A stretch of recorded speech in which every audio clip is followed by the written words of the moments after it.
Hello everyone, Sorry here. Thank you so much for joining me. I am on the Crafty Meraki channel today, and I am here to make another fun card using this Festive Frolic paper pad, which is an EAP, Effortless Artistry paper collection, as well as this stamp and die set, and it kind of cuts out all these different sentiments.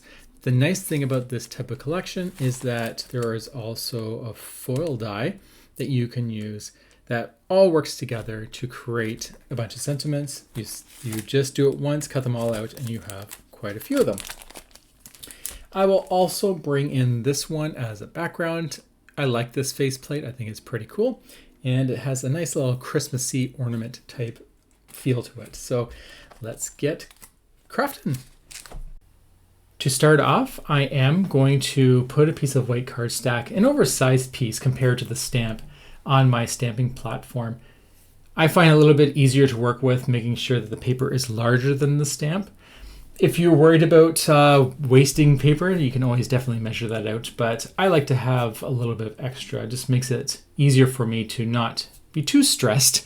I do all this work and then find out that it was a little too small. And I say that because it's exactly what I did earlier before I did this recording. And I was not going to do that in this recording again. So here we go. I'm using some nice Fantasia ink from VersaFine Ink, and it is such a beautiful color, and I love this ink for its crispness. The nice thing about this ink also is I can add some embossing powder to it. So I am going to bring out some of the clear embossing powder, and I'm going to coat this whole card so that I have a nice shine to the sentiments. I'm not going to be using all these sentiments today. That's a lot of sentiments. But the nice thing is you can stamp these out in a bunch of different colors. You can emboss them in different colors as well. And then you can set them aside, and then you have a bunch of sentiments that are ready for Christmas cards. I mean, there's nothing stopping you from also inking the pattern paper or the paper before you stamp it. And there's just a lot of things you can have fun with. This is the coordinating die that comes with it. So very easy. You line it all up. Everything looks great. And then run it through your die cutting machine and then just pop out. And it's very satisfying to pop those out. I was very, very happy just to show you the fun you can do with popping these little guys out. So, well, let's just put those in the corner there, and we'll use them a little later. I also have this die here, the cover plate I mentioned earlier, and this one's fun as well. I mean, for a different reason. If you like to pluck out a bunch of little pieces, then this is fantastic. I took that all out of the video. You don't need to see me do that, but it definitely was a lot of fun just poking those out, and creates this beautiful design that I'm going to be showcasing on some silver cardstock. I find that any of these metallic papers just really look great on this die here. I just love the way that it shines through.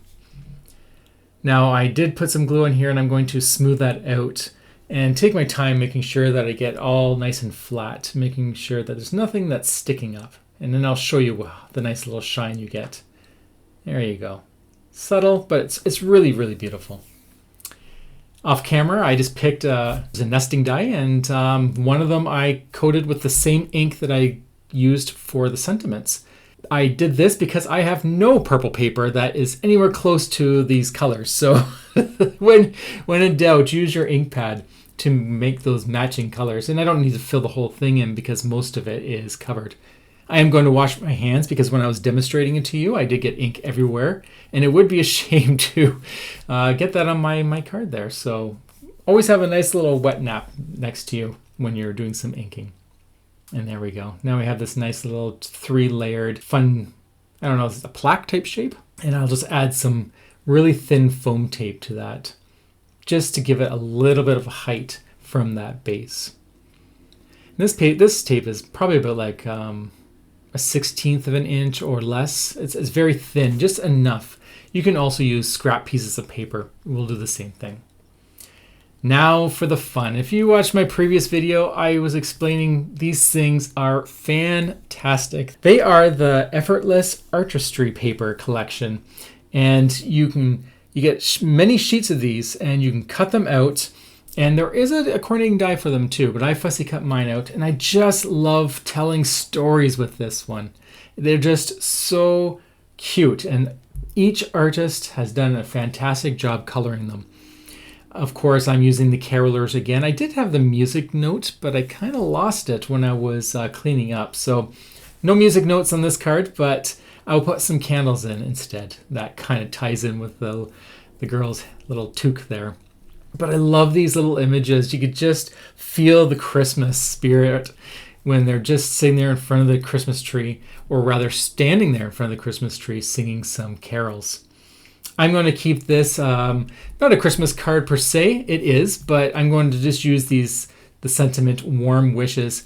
Because I had used the candle, I think that plus the warm glow of the tree, I felt warm wishes was a nice touch, nice use of this. Also, it seems to line up nicely on my die cuts there.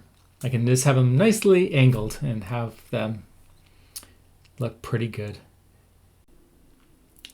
And this is pretty much it. Next thing I'm going to do is glue this card right down to a card base. And this is an A2 size card with the top folding, I guess you would say. So that's 4 1/4 by 5 1/2. And once this is all done, I will bring in some embellishments that are from Crafty Meraki as well. And this will tie in nicely with the purple as well. And this is the Royal Amethyst. And there we go. Look, that is quite beautiful. It's a purple gem, but it almost has a gold film on top. It's just a really beautiful one. Now I could go crazy and fill this whole card with gems, but I'm just going to add it just to the tips of each one of these little spots. And I'm going to use the smallest of the gems because they fit so perfectly. And then I'll bring in 3 larger ones for the tree. And there we go. Here it is completed with all the shine and shimmer and the little gems. I love how the purple ties in with the silver and then the warm wishes tying with the background layer of that shaped die. I think this turned out quite beautifully and very easy to use or to create using the products that are available at Crafty Meraki. So I do hope that you enjoyed this. I hope you're enjoying the whole series of leading up to Christmas. Christmas is only 4 days away. And I hope that you are having a wonderful time with family and friends and enjoying the season. So until the next time, have a wonderful, beautiful day. And I'll talk to you all later. Bye.